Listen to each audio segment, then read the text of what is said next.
Are there any lessons from 1968 that we can apply to today, especially since, regardless of who wins the presidency this year, and regardless of which party controls Congress after this election, we're still going to be a very divided and very polarized country?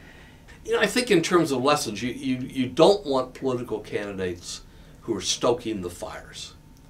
Now, we've had that in 2016, and I think that's unfortunate.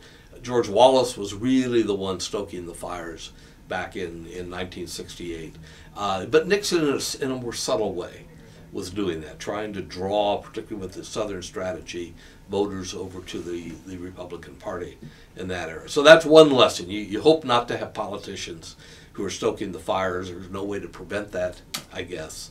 The other lesson maybe we've learned, and maybe the Republicans have learned this year, is that primaries, while a very democratic feature of the nomination process, are not necessarily controllable by the party establishment, and the Republicans have found that out this year.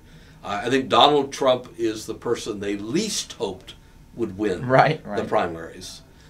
Now, he may win the presidency, so and you see them basically supporting him in his presidential candidacy. But what it's done is it's awakened on the Republican side a significant part of their base that is pro-Trump and anti-Republican establishment. And they're going to have to deal with that going forward. I don't really know how they're going to deal with that, but it's a real challenge for the Republicans. Do you think we'll learn the lessons from 1968, or do you think they'll just sort of pass by the wayside? Sometimes it's hard to learn the lessons. We don't have control over the people who are going to be the candidates, the people who are going to be the ones who are appealing to voters. And there's a lot of dissatisfaction and frustration out there. You saw it in the Sanders candidacy on the Democratic side. You certainly have seen it in the Republican side with the Trump nomination. And so candidates are really kind of speaking to that dissatisfaction, trying to deal with it.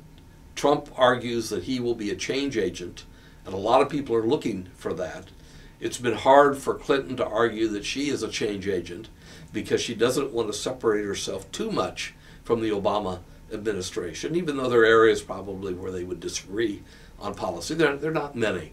And so you have that kind of drama going forward, and then of course kind of a lowering of the bar in the rhetoric of the campaign. And if you contrast this with 68, you're sure Wallace was saying things that most people would regard as objectionable. But Nixon and Humphrey really weren't, compared to what has happened in 2016.